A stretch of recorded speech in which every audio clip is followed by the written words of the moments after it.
Et bonjour à toutes et à tous, et je suis ravi de vous retrouver pour cet édito très spécial autour d'une étude, d'une note de conjoncture qui vient d'être produite par nos amis de Advenis-REM et signée par Jean-François Chory. Bonjour Jean-François. Bonjour Philippe.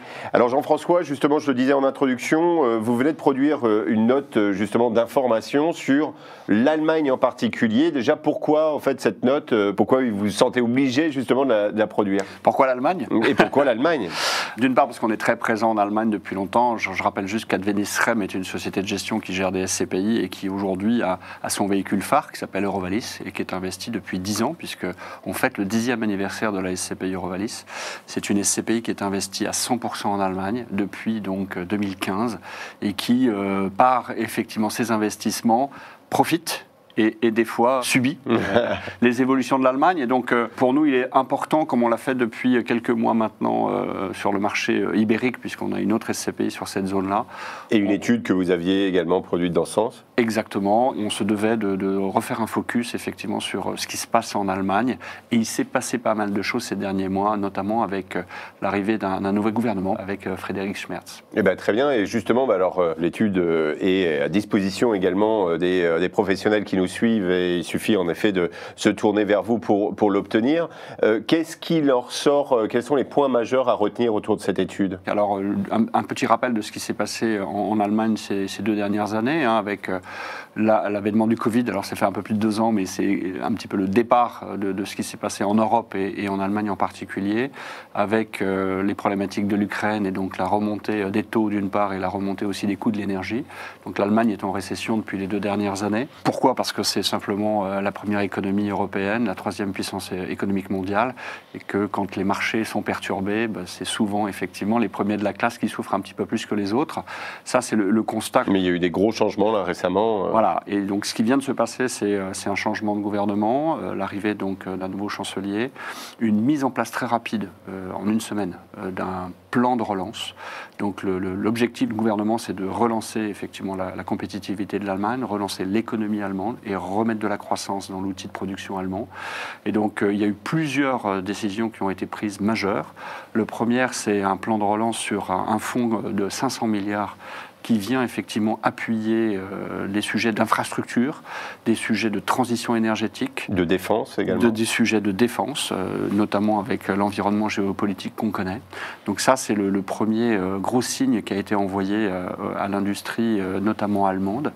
Le deuxième, c'est l'effet de la dette, enfin en tout cas la levée du verrou de la dette qui n'a pas été utilisée et que les Allemands n'aiment pas utiliser depuis très longtemps. Parce qui fait partie de leur ADN, historiquement. Voilà, et donc la dernière fois qu'ils l'ont fait, c'est lors de la réunification allemande parce qu'ils avaient besoin d'injecter beaucoup de capitaux. Ils viennent de le refaire avec une capacité pour les Länder de relever de la dette pour soutenir effectivement tous ces développements qu'ils veulent mettre en place sur les éléments qu'on a cités. Et le dernier volet, notamment aussi pour soutenir l'innovation et l'augmentation de la productivité, c'est au niveau des entreprises où ils ont mis en place différentes choses. Et si on synthétise, c'est d'une part une baisse de l'impôt, on en rêve tous, mais ils viennent effectivement de donner de la visibilité. Ça aussi, c'est important. Je pense que quand on parle d'économie, et notamment sur les chefs d'entreprise, une baisse de l'impôt sur les 7 prochaines années, puisque l'impôt va passer de 15% en Allemagne à 10%. Donc une progressivité annuelle à partir de 2027. Et aussi, sur les entreprises, une capacité à amortir tous les investissements qu'ils vont réaliser au niveau de leurs biens d'équipement et de la partie production. Donc, amortissement exceptionnel pour les entreprises à hauteur de 30% la première année, c'est-à-dire qu'ils vont, pour toute entreprise qui va investir dans son unité de production, et notamment les biens d'équipement, les machines sur lesquelles ils sont leaders mondiaux, ils ont effectivement la possibilité d'amortir 30% la première année, en plus de leur amortissement classique. Ça, c'est le premier point. Et le deuxième point, sur les amortissements, et notamment pour soutenir aussi la croissance d'un point de vue transition énergétique, la possibilité pour les entreprises de renouveler leur parc automobile avec une subvention exceptionnelle de 75% sur tout ce qui va concerner l'équipement automobile et notamment le full électrique sur lequel ils étaient un peu en retard. Donc au niveau macro, de la visibilité, de l'aide aux entreprises, parce que vous venez d'évoquer, puis une injection de cash monumentale. Question du coup, spécialiste de l'immobilier, s'il en est allemand en l'occurrence, quelle va être la conséquence du coup sur l'immobilier allemand pour le coup? Alors la conséquence, elle va être aussi liée lié aux entreprises elles-mêmes, puisque en continuité de tout ce qui vient de se passer, il y a eu quelque chose cet été aussi qui a été mis en place, c'est les entreprises qui, pour soutenir, et ça aussi c'est à relever, puisque ce n'est pas souvent le cas non plus malheureusement en France, c'est qu'au-delà du plan public de relance, les entreprises, les 61 plus grosses entreprises allemandes viennent de décider de soutenir effectivement ce plan de relance avec une injection de cash, de capitaux à hauteur de 631 milliards sur les 3 prochaines années, donc ce n'est pas non plus un horizon très long, justement dans les biens d'équipement et dans la recherche et développement, puisqu'il y a aussi des accompagnements sur les crédits d'impôt qui viennent d'être modifiés. Donc le privé est en train de réinjecter et d'accompagner effectivement la relance. Donc ça va se traduire comment dans l'immobilier? Ça va se traduire par une perspective de croissance de PIB de 2% par an pour les 10 prochaines années, selon certains économistes. Donc ça, c'est quand même assez important sur le marché allemand, puisque ça reste effectivement le pays le plus important d'un point de vue économique en Europe. Donc ça va être la locomotive allemande qui va reprendre effectivement je ne sais pas si je peux me permettre du poil de la bête, mais en tout cas, voilà, une énergie importante dans les prochaines années. Et donc, sur l'immobilier, et on le constate aujourd'hui déjà, nous, sur la SCPI Eurovalis, on a déjà une stabilisation des valeurs, on le constate depuis 12 ou 18 mois. On a de nouveau une demande locative. Sur le marché, les volumes de transactions sont en train de reprendre petit à petit. C'est positif depuis maintenant 12 à 18 mois.